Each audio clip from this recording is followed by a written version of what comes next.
So without getting into a whole lot of bio and background, this is an area I've been interested in for a really long time. And I know that a lot of you are local. I do want to acknowledge at least a couple of guests. Some of you who are quick to realize, if you're looking at the video, you might see somebody who shares my last name. My brother is here all the way from Atlanta, Georgia. And his name is Dr. Brad Hieger. He's a clinical psychologist and the CEO of a business called Focus Forward Counseling, Counseling and Consulting, basically a full spectrum mental health services organization. And then Matt DeLang is here from New York, and we have a bunch of people from different places. So welcome, everybody. Thanks for joining. All right, so you can see my screen, yes? Yeah, all good? Yes. Okay, we can good. See your screen. And we're going to use combination of the reactions and a whole bunch of different things. So, all right, now we have to start here. We're going to have all kinds of things that we're going to need to laugh about. This is one of them. It's really funny, of course, to be having a conversation about this particular topic, doing it this way.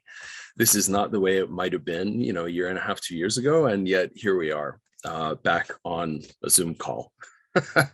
So jumping ahead, don't worry about scrambling to take screenshots and everything else. This presentation will not only be recorded, you'll have a copy of everything relevant as we go forward.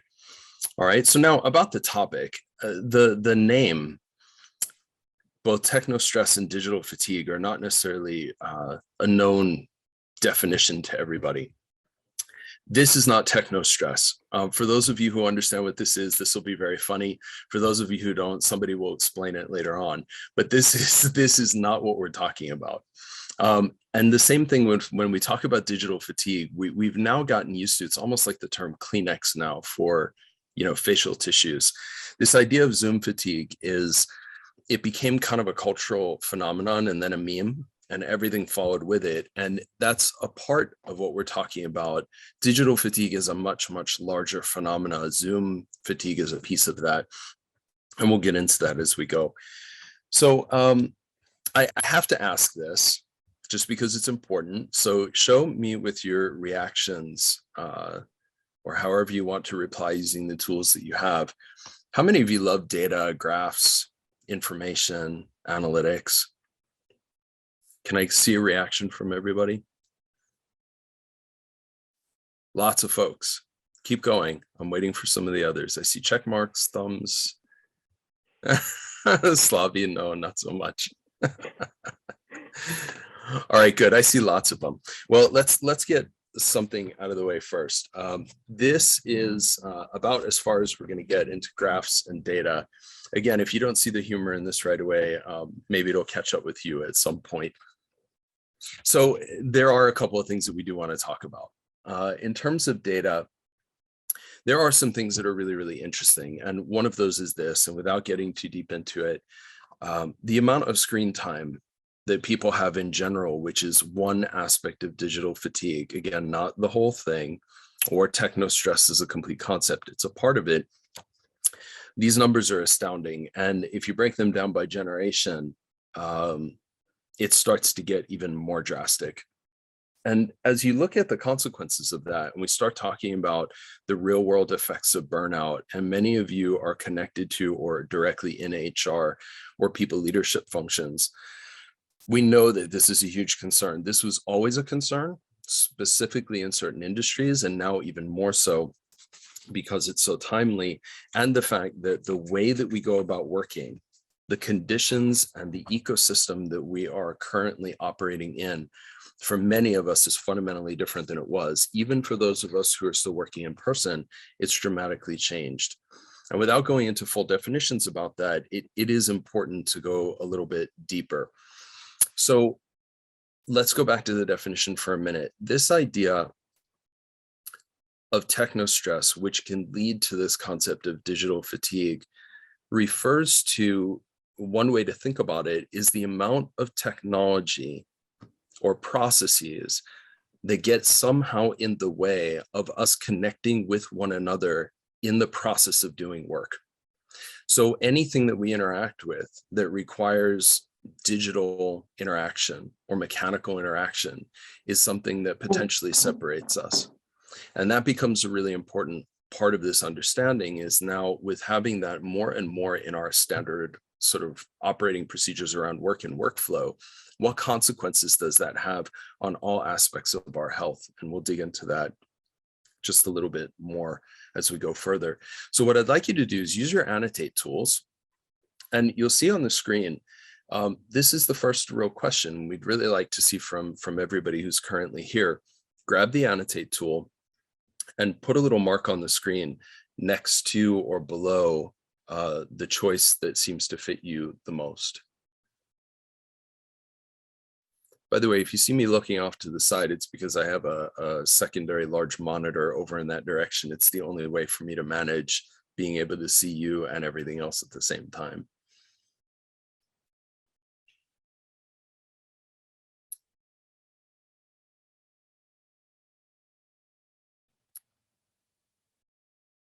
Okay, very interesting.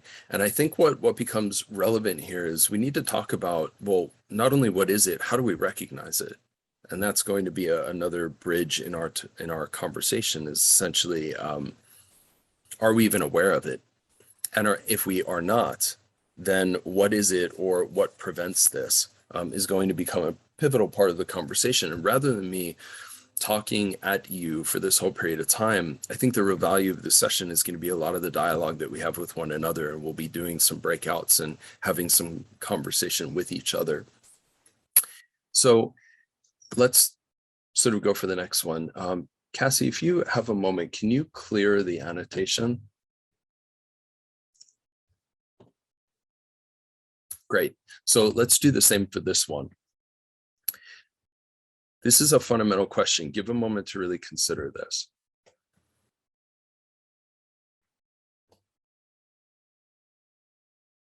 What do you think?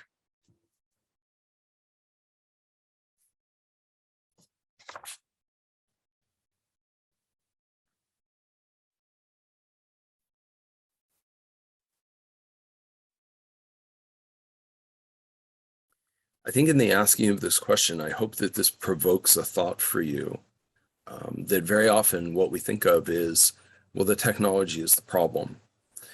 And then there's deeper parts of that conversation to say, well, is it really? And how many ways does it make our life better and enrich the quality of our life, versus how much of it actually becomes a problem? And, you know, clearly this is the case with lots of things. So your answers so far are all over the place. And I appreciate all of you that kind of said, I'm not sure. That's actually a good place to start the inquiry. So Cassie, if you would do the same, thank you. So here's what we're going to do. We're going to jump to a whiteboard. Cassie's going to have to do a whole lot of jumping. Good thing that she's so incredibly agile and proficient. We're going to go to a whiteboard. And this is the first time that we really want to look for your specific input. What are the signs and symptoms of digital fatigue in myself and others? And if you don't know what that is, what do you think it might be? How might it present itself?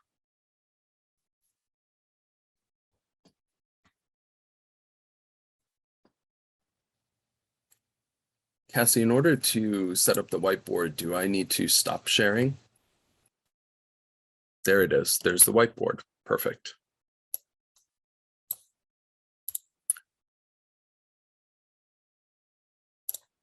So what you can do, if you don't remember, go to view options at the top, click annotate, and then click the text icon.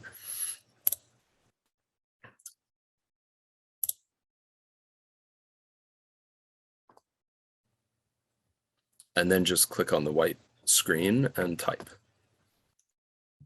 What's the question again? So that way maybe we can type it. What are the signs and symptoms of digital fatigue in myself and others?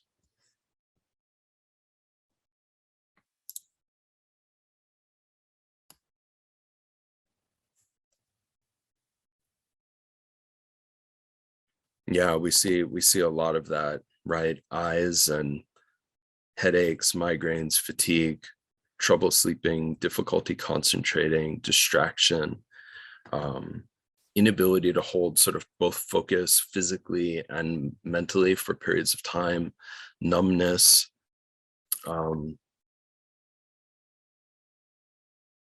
yeah, feeling tired more frequently and maybe not even really understanding why, difficulty or trouble prioritizing, brain fog, exhausted, even though there hasn't been a lot of physical activity. Yeah. And then almost like needing an escape, right? Wanting to shut off and do other things to take our mind off of it or to not have to think. Lack of wanting to socialize and head in the cube or screen. Yeah. Let's see. Yeah, my head feels like it's ready to explode at the end of the day if all I do is attend virtual meetings and sessions. Seriously, I apologize about this. I know this is yet another one. I get it. I get it. I hope that this one is one that helps balance some of those things out. Shallow breathing and impatience, two things that are very, very different and very important, is that there are physical cues and consequences just as much as they are, beyond, my eyes hurt and I have a headache. It can really affect your health in a much more significant way. Irritability. All right. Yeah. Thank you for doing that. Cassie, do we have a screenshot of that? Perfect. And now we'll jump back into let me make sure that I have this shared again. Okay, can you see my screen again? Are we back? Okay, good. So let's just talk about this quickly. When we do talk about technology in general, the use of tools, instruments, let alone what we think of as just, things like this, mobile phones and devices, any kind of technology has a pretty profound impact on dimensions of our health and our function. And that's what you see here. And when we think about this from a point of view of self-resiliency, as well as a leader in your organization, and thinking about the effects of how you design work, that's where we're going to bridge. This is not just an endeavor for self-regulation or self-improvement or health. It's also going to be about how do we think about the influence that we have as leaders, managers, HR people, org design folks on how we set up ecosystems of work. And I think it's important to take this another level up, that we could be very, very simple about talking about the usual things, right? Diet, sleep, exercise, take more breaks. That's pretty obvious to everybody, and we've all heard that at this point. What we are really talking about with this whole topic is venturing into a space of exploring what well-being is really about. And this is a definition, two things that I want to show you that I created over the past few months. Achieving and maintaining well-being in support of optimal personal and organizational performance is almost like a mission of why we're having this conversation. When we go a little bit further into, well, what do we mean by well-being? We need to differentiate that from wellness. Very often we think about wellness as wellness programs, things like diet, exercise, sleep, meditation, yoga, diabetes prevention and treatment, all kinds of other things that are programmatic. When we think about well-being, it's more like this. And when we think about environmental design from an OD and a learning and HR perspective, we think about it more holistically. And that's what we really need to keep in mind as we kind of get further into this conversation. So breaking that down further, not only about how we ourselves fit into the equation, how does this look organizationally in terms of where we might be able to have influence? We always begin at the center with the individual. It then bridges from the I to we, the interpersonal, and from the we to us, which is the organizational and collective. In order to talk about things like well-being, as well as technostress and digital fatigue, we have to be able to look at all three of those concentric rings when we start thinking about this in more of a system view, particularly as an ecosystem. Is everybody with me? Are you following me? Okay, this is a little bit different than, take more breaks, use this app. We'll get to pieces of that. I just want to make sure that this is significant for what we're capable of influencing with the worlds that we touch. And that means we kind of need to go a little bit deeper. So this is the first spot. We're going to break into small groups. We're going to divide into approximately groups of 3 so that we're not going to lose a whole lot of time. I know it's natural to want to do lots of introductions. We don't have a ton of time. So be brief about introductions, try to meet each other in the conversation. And this is what we'd like you to discuss in this first one. And we'll be about 8 to 10 minutes. And this is an I-centered piece. What can I or we do personally to reduce digital fatigue and its negative effects? All good? Can I see thumbs? Real thumbs, digital thumbs, doesn't matter. Real thumbs is faster, right? Okay, good. So Cassie, once again, is going to toss you out of here, or at least maybe more politely invite you to join a breakout room. You may see a pop-up that assigns you and asks you to join. Please click in. If you have a camera and audio, please turn them on and engage with some new friends, and we'll see you back in a few minutes. You may see me rotate around a little bit. Everybody good? Okay.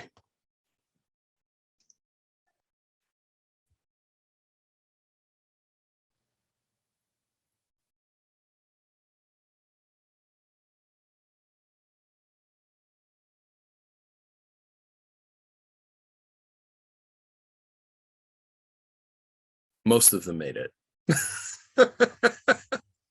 Oh, you're muted. You're on mute. We have like 1 or 2 who I Probably didn't see stepped them put away. up their coffee cup though. Yeah, that was the one thing. Yeah. So, but I'll just jump into one and Yep. see how it is, and then you can jump in. Yeah, I'll see you back. Thank you. Thank you. Where are you going first, Cassie? I'm gonna Pick go to one. room 2 with Julie and Keola. Okay. Yeah, Yep. that sounds good. I'm gonna find one of the other ones that has 2 people. Oh, it'll be your brother, or is it Yeah, your I see cousin? that. Yeah. No, it's my brother. Yeah. Okay. See you in a minute.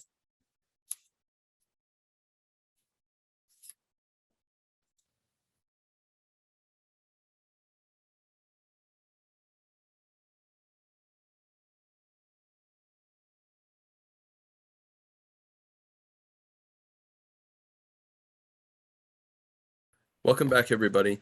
I think by definition, we're all muted coming back. So just be aware of that if you do want to speak for a moment.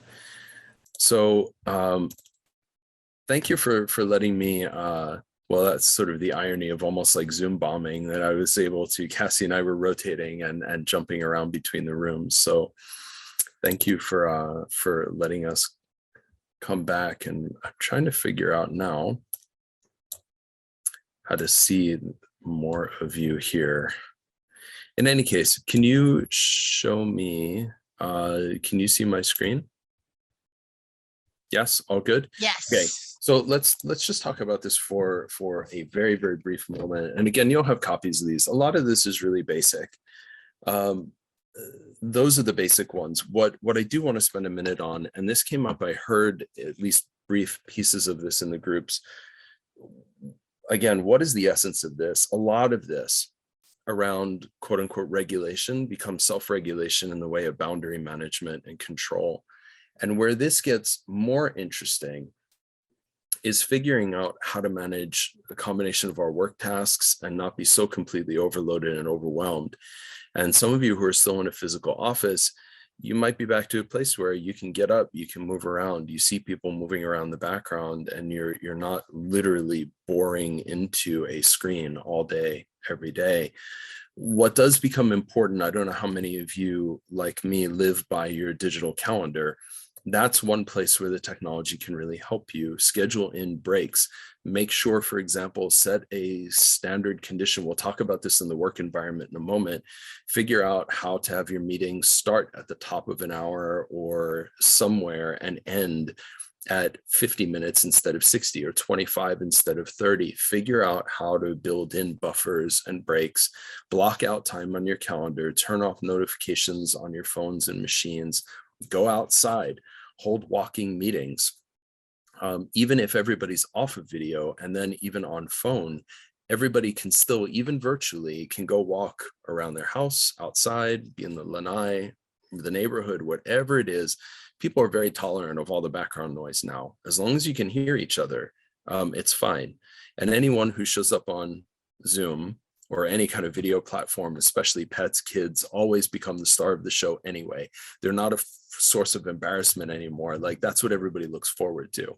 So all those natural things that kind of happen in the course of of all these video meetings, it's just, now that's become more quote unquote normal, which is fine.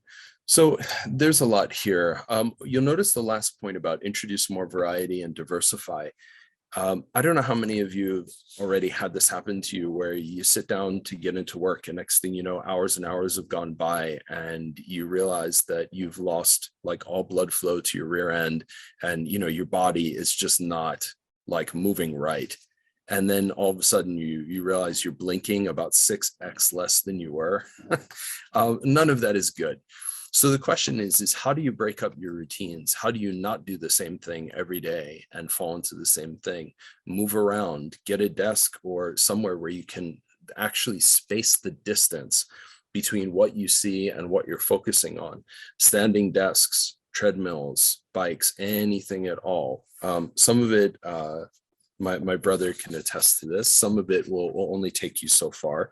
It's a little hard to do therapy sessions in his case while running on a treadmill, probably not advisable, but you get the idea. There are things that you can do, anything, to just keep yourself dynamic rather than static. And that's part of the problem, is that the technology actually lulls us into being much more static. So here's the next transition. We're going to break into another group. Is shift your perspective now. A lot of you are either leaders, managers, team members, or you work inside teams and organizations. And I'd like you to think about, what can you do as a leader to reduce digital fatigue and its negative effects, not just for yourself now, for your people and for your teams and your organization. All right, can you do that? Okay, so we're going to jump into another breakout and we'll see you back in, let's keep this one to 8 minutes. And then welcome back, everybody. I know that by default, you're all muted again. I hope that conversation was interesting. I popped into a few of them, and it hopefully it provides enough of a frame shift for you to think about the bridge between yourself and also your impact as a leader, and the impact that leaders have on the organization. So this, we realize how quickly the time goes by. And I just want to share a few things with you before we run out of time, because we have a commitment to end on time. Another part of boundary setting. We will start and we will end on time. So can you see my screen still, or do I need to reshare that? I think I need to reshare that. Is it visible now? Yes. Okay, good. Very good. So just a few things as we kind of bring ourselves to the next phase and to close. This is a key point. And the more that I kept thinking about this, it reminded me so much about our lens from an OD and a culture perspective, that, we have placed the challenge in the wrong, and the efforts in the wrong place, to try to provide people with endless amounts of resources to take care of themselves when the organization itself is not role modeling the way or setting the right example. It's almost impossible. It's sort of like drinking the water and breathing the air. If that's what you're in all day, every day, regardless of your effort to take care of yourself, it's going to be overridden by the environment, which brings up the question about our obligation to do what we can to change the environment. Hence my comments about the ecosystem earlier. So let's just talk about a couple of things. This should be quite obvious about role modeling, though it's not always clear to everybody that talking about it might be different than actually doing it. And when you begin to set patterns about how you work together and how you engage, you begin to show consistency. It begins to set the tone and the pace. And it is important. And leadership doesn't have to be from the boss. It has to be from a common agreement between a set of people who agree to work together in a specific way. And that's important. When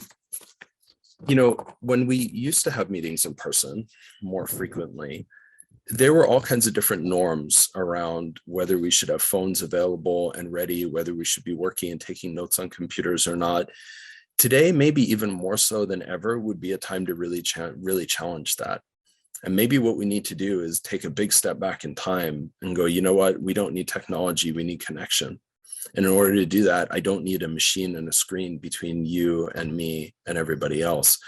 And yes, is it less convenient? Sometimes it is. Some people would rather not do double work of taking physical notes versus digital notes. And at the same time, we have an opportunity as we begin to recalibrate, something to consider.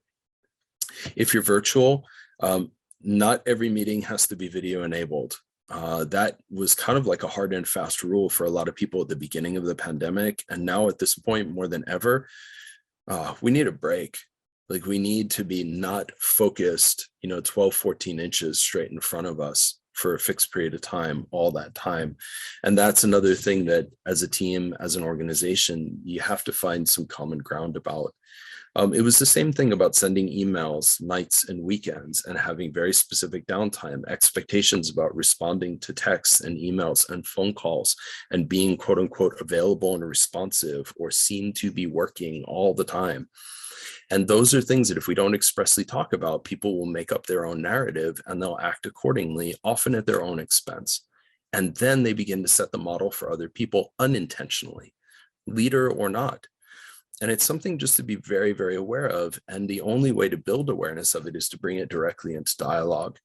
If we really want to get into conversations that are heavier, we start looking at work design, org design and work design from a policy perspective or a common practice perspective. And if any of you are fortunate enough to have that kind of influence in your organizations, these are deep and very, very important conversations because they affect very key metrics around absenteeism, around churn and turnover rate, around productivity, around engagement, around service. All of it has downstream impacts. All right, so we can't help except, a few more examples of irony and humor. So is technology really the problem? Technology is not really the problem. Technology is a tool, just like anything else. The question is who's in control? And when you have to ask that question and you don't know the answer, you need an intervention or a peer support partner or a friend or somebody to figure out, how do you regain control? How do you do that? Well, very interestingly, just as a point in case, a lot of you have seen apps like this.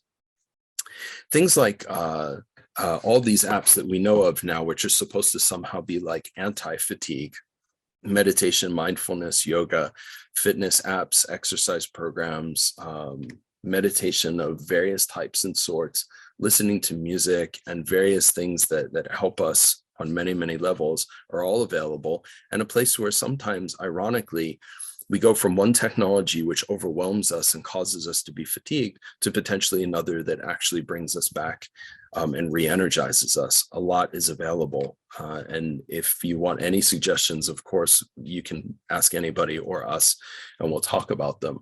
The second thing, which is not apparent to everybody, are virtual reality solutions. It would seem like the worst idea in the world is to go from like being techno-stressed and digitally fatigued even deeper into a literally a meta virtual universe. The ironic thing about this is that it is just a completely different experience.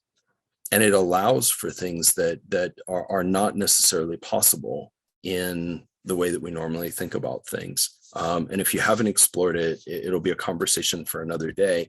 This particular app that you see on the bottom left called Trip is a very specific like visual sensory meditation aid in VR that is just unbelievably immersive. And it's an incredible experience, but they're very rejuvenating for many, many people. They become very popular. So there are options available. So most of all, what are we really talking about? Find a way to get past the technology and rebuild our connections, reconnect with purpose, passion, those that we feel responsible for and to, and of course, those who feel the same about us. And hopefully the technology helps us close the distance. So last piece, again, some of you will get this faster than others. There's going to be no single answer for anybody in a defined way. And to be able to figure out what works for you means a lot of diversification and experimentation, figuring out, well, what does work for you? And possibly for some of you, a journal might help.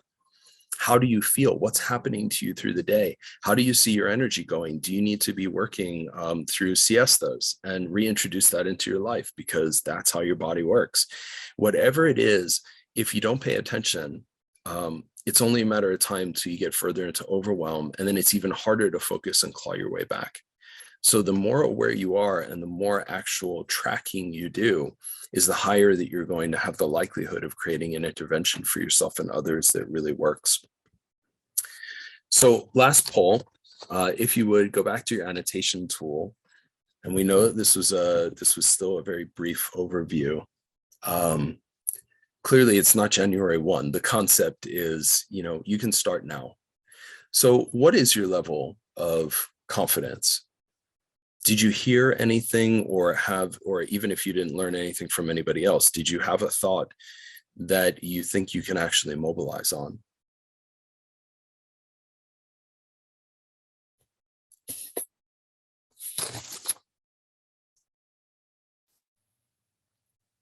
That's great. Granted, it's a leading question. I understand that. And at the same time, I do hope that you really think about this, and we'll make these slides available to you, and hopefully through this community, one way or another, you'll be able to build more connections and connect with people who can be there for you, support you, and people that you can share ideas with. Even better if they're people that you don't know well. And through ATD and through other venues, the broader your connections, the better it gets, to rebuild community and to get ourselves to a healthier place. Thank you so much for having me. This feels like it's been super fast. It is 59 minutes into the hour. My information is on the screen. Of course, you can contact me at any time. Most of you know how to reach me anyway. And I hope that we get to pick up this conversation, and I hope you enjoyed it. It was useful for you.